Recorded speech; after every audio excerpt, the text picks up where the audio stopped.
Okay, guys, I am just sitting down with another extremely impromptu reading. I was actually just in bed trying to go to sleep, but of course, these always happen when I'm trying to sleep.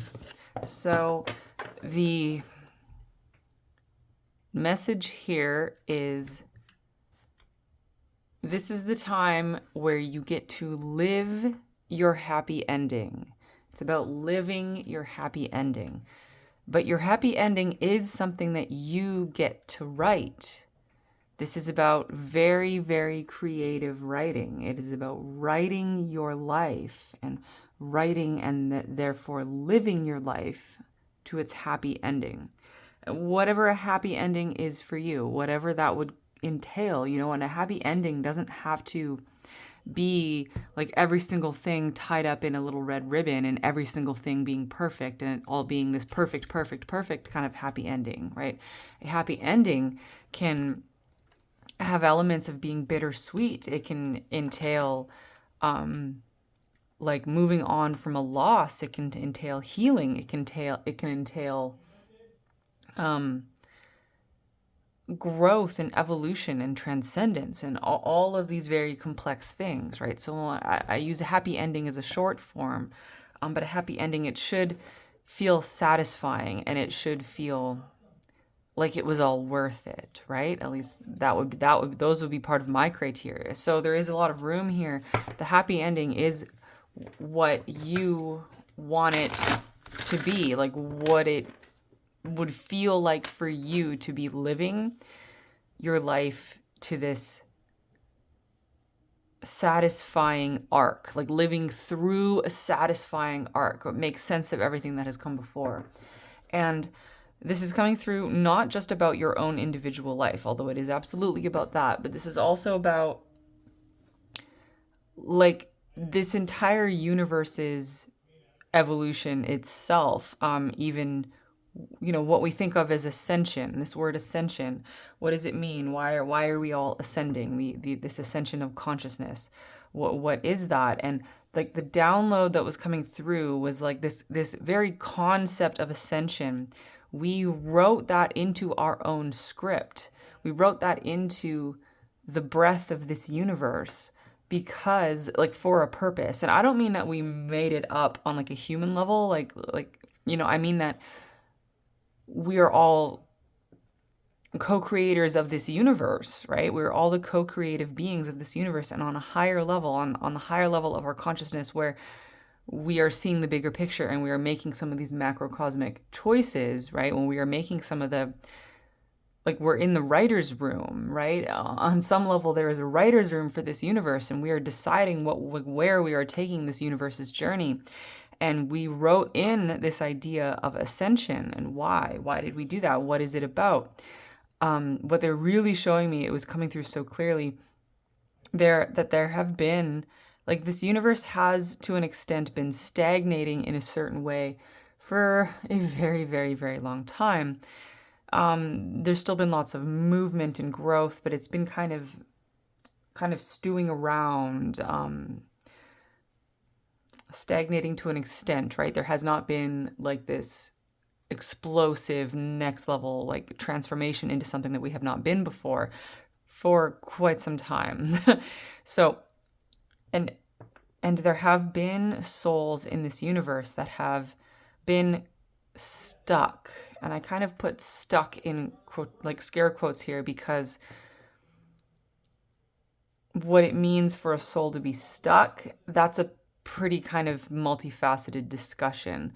Yes, many souls have the experience of being stuck, but typically on a higher level, that soul decided to have that experience of being stuck, right? And there's this whole interplay between the version of the self that is stuck or that is suffering or that is struggling or that is having a particular experience, and the higher version of that soul that is kind of shepherding itself through that. That's really how I see this. So it's always, we can never, like I never look at any of this through one like localized experience. It's like the spiral of the self, this full spectrum, full spiral self.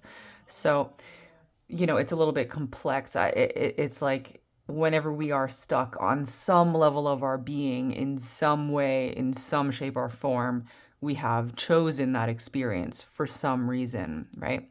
That's really, really how I see it, right?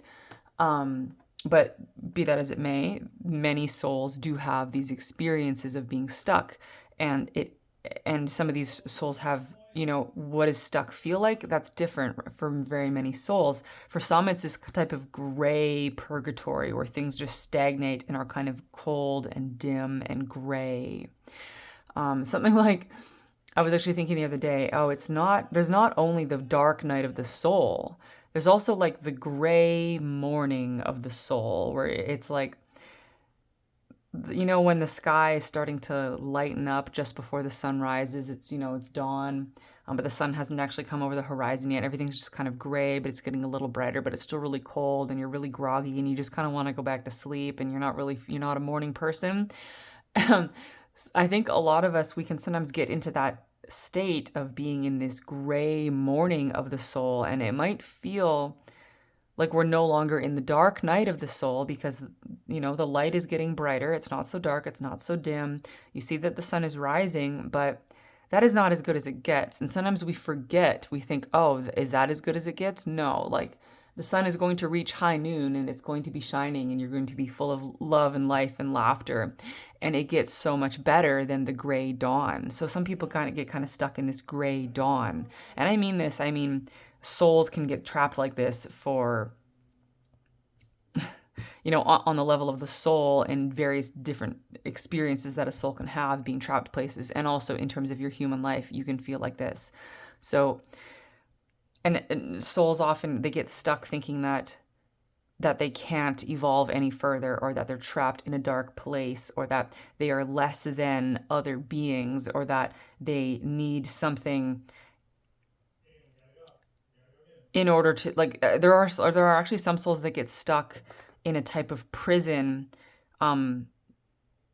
because they feel like they cannot be forgiven, and they need to receive forgiveness, or they think they need to receive forgiveness in order to be freed from prison. They're looking for forgiveness. So I'm just kind of rambling here. It would be a very long discussion about all the different ways that souls can get stuck. But you can just, feel into that and imagine all of the different ways that souls can become stuck. And of course, the ways that this plays out in our human experience. But the point was, and I cut the deck at the Queen of the Moon with sovereignty. The point of this was that there are so many souls in this universe that have different experiences of being stuck.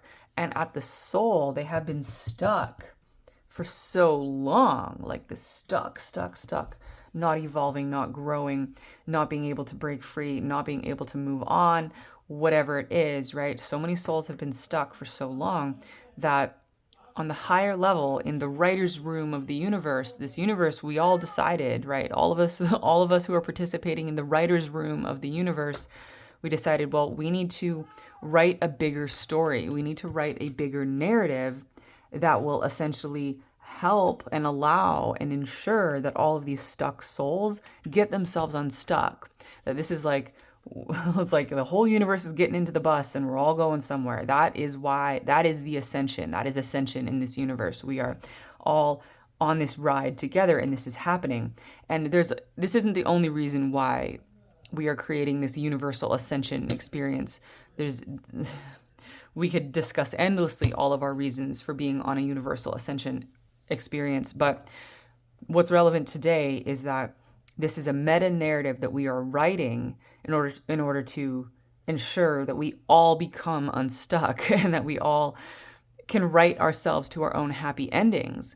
Because it's like, for example, for the souls that are kind of stuck in these prison experiences and they feel that they cannot get out of jail until they receive forgiveness. But if there's a soul that is looping that type of programming, that has been looping that programming potentially for like millennia or longer, sometimes it's like how are they going to get out of that? And there are other souls that directly intervene and like take on, they're almost like caseworkers, right? Some of you do this. So this will be resonating for some of you. Some of you do this. You're kind of like a caseworker, and you assign yourself to some of these souls to help them free themselves, right? And like one thing that I know I do, and this would be a longer story, is that souls that they feel they are trapped in darkness, except they're not actually trapped there. This is my particular project where I encounter these souls. They're in like a cave, right? They're in a cave. They're trapped in darkness, and their souls have become very distorted. Their light has become very distorted, where they look like they're made of kind of melting candle wax. And when I come into the cave and I talk to them and I say, "Hey guys, you don't need to be in the cave. You don't need to be in the darkness. Let's come out, like come out the door with me. We can all go outside into the sunlight and we can all go and be free." But they have been trapped there for so long that now they're stuck, and now they don't know how to think any differently. And they're afraid to go out the door, and they feel like they're different from me. Actually, they feel like they're not the same as me. And I'm telling them, like, we are all the same. We're all the same. Like, I mean, we're all different as individuals, but you're not any different from me. We're all souls. We can all go out this door. You just need to walk out the door. All you need to do is walk out the door, just come out into the light, and then you won't be trapped in here anymore. But they're running this programming, they're running these stories, they have these narratives trapped inside their souls where they feel like they can't go out the door, they feel like they can't go out into the light, and they feel like they're afraid, or that they're not good enough, or that it's just too much, right? So and yes, we do have some success, those of us who work on this, to go into those dark caves and to sit with these souls and to help them and just talk to them and just be patient and be present with them. And then eventually some of them eventually come out, and they leave the cave, and then they realize that they never had to be stuck and that they could have left the cave at any moment. So those are just two examples. There's just two examples. But there's like almost infinite examples here, but all of the ways that some souls get stuck, and then all of the kind of caseworkers that attempt to help them like one-on-one and get them out, and so that they can return to their soul's journey and write themselves to their happy ending, right? But there is this on the higher level, in the writer's room of the universe, we decided that like we need a bigger plan here. We all want more change, and we want it faster, and we want more souls to be able to break out of these limiting entrapments, right? They're like trapped in these weird limitations. And this is complex because there's not necessarily anything wrong with being stuck. And even the experience of being stuck has value to the soul, and it is something that these souls have taken on, right? Like consciously, and given consent for, and planned it even as part of their soul's journey. And so this is all for purpose, and there is value to a lot to this, right? None of this is going to waste, and there's nothing particularly wrong with it. However, at some point, we have this discussion with ourselves, and we go, how much of this is too much? How much of this is just unnecessary? What is the opportunity cost here? What more could we be doing? What more could we be experiencing, like as individuals and as a universe, right? At some point, it's like, how long do we want to be stuck, right? How long do we want to be exploring the experience of stuckness? How long do we want to be entertaining this, even though it is valuable, even though there is purpose to it? When is enough enough? When do we decide that we want to write ourselves to a new experience? When is it time to move on? And on a higher level, in the writer's room of the universe, we have come to a consensus that okay, it is time to write ourselves to that happy ending, but that happy ending is also a new beginning, right? It's like, at the end of a movie, and it kind of has its bittersweet but mostly happy and satisfying ending. And most satisfying endings, they're not completely happy, right? They're not just like some perfect bliss experience, right? Most of the best endings have a complexity and a nuance to them. So that's what I mean when I say happy ending, right? I mean a satisfying ending. And then there's always that room for a sequel. So the ending is the doorway to the new beginning. It's the invitation to the new beginning and to the sequel. And so that's the feeling here. It's like, okay, so we have opened up to this like ascension narrative, right? This ascension narrative that we are writing all together. And this like concept of ascension in all kinds of different ways. There's all these cascading effects that it is reaching the souls that are stuck. It is reaching the souls that are stuck. And it is like like the energy here, like the depersonalized energy, right? The depersonalized energy. That's the best way I can describe it. It's just like the pure flow of spirit, the pure divine energy, or just the potential of consciousness, right? The stuff that is the universe itself. It's all flowing, and it is creating all these potentials and creating all of these new narratives.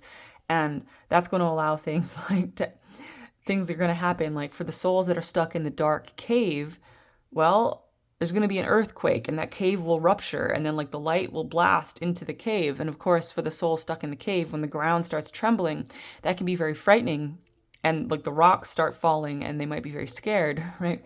And even when the light comes into the cave, they might be even more frightened, but eventually then they will see that they can go outside into the beautiful day. Like that is just one little example of this like ascension energy creating these narratives that is going to change like the status quo, that is going to shake things up, right? And for souls that are stuck in like a prison experience because they feel like they cannot forgive themselves, or and you know, because they cannot forgive themselves because they feel like they need forgiveness from others. And you know, there's a very close interplay between like, how can you forgive yourself if the other people don't forgive you? But even still, sometimes even after you've received forgiveness from others, you still can't forgive yourself, right? Sometimes you just can't, like, how can you forgive yourself for that, right? How can you forgive yourself? So for those souls, right, they're going to get a narrative where they're going to go through an experience that is going to write them to the ending where they discover how to forgive themselves, right? And for those who are seeking love, right? Whether it's to receive love from another or to experience self-love, then they're going to go on a narrative, on an arc that is going to take them to that. So that's really what this is about, right? It's having broader energies in the universe, a broader meta narrative, like a universal narrative. This train that the entire universe is going on, this evolution, this arc, this meta arc that the whole universe is going on.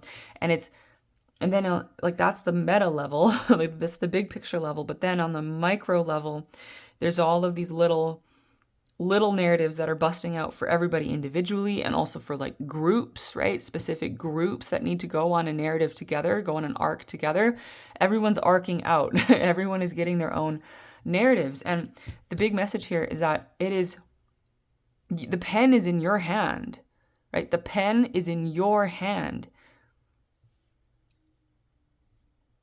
Write your own ending. Write your own arc.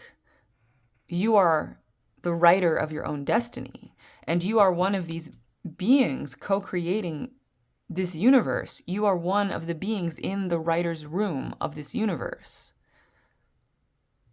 Of course you are. Who else would it be? It's all of us together. All of us together. The people running this universe aren't like some other like beings more powerful than you, right? They are all of us together.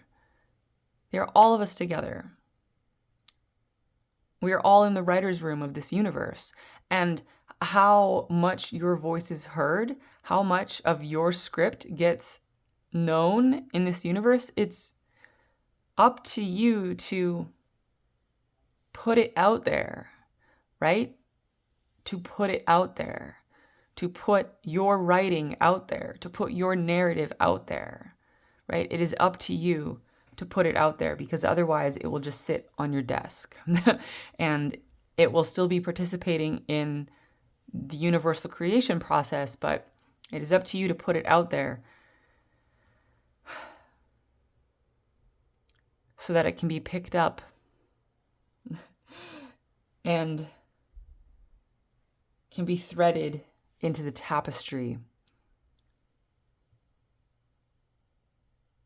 of all of our lives, right? Of all of our lives. So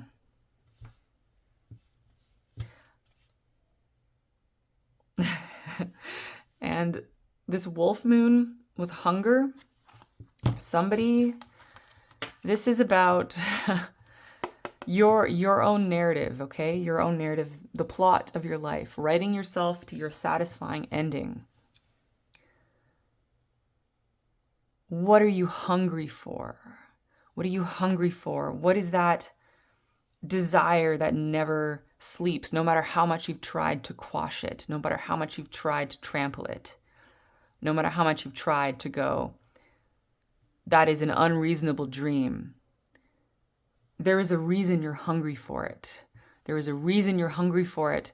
And write yourself to that, like whatever it is that you're hungry for, that should be incorporated into your satisfying ending. Because if it's not satisfied, then you'll never be satisfied. If it's not satisfied, you'll never be hungry. So sometimes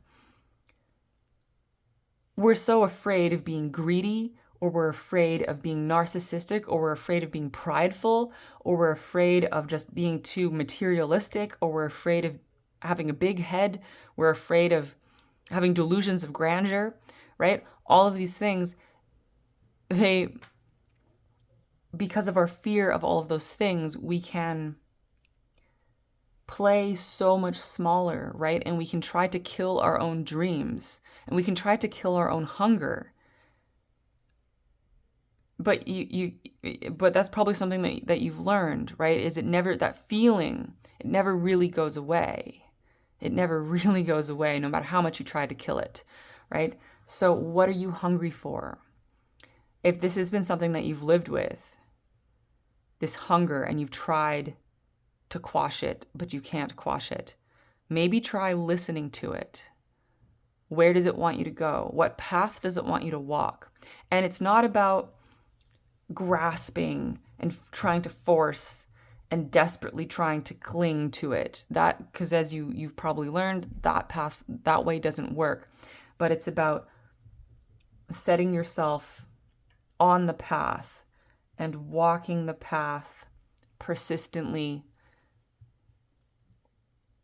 and gently, and even with a certain amount of non-attachment, but just walking that path, because what other path could you walk? What other path would be worth walking, right?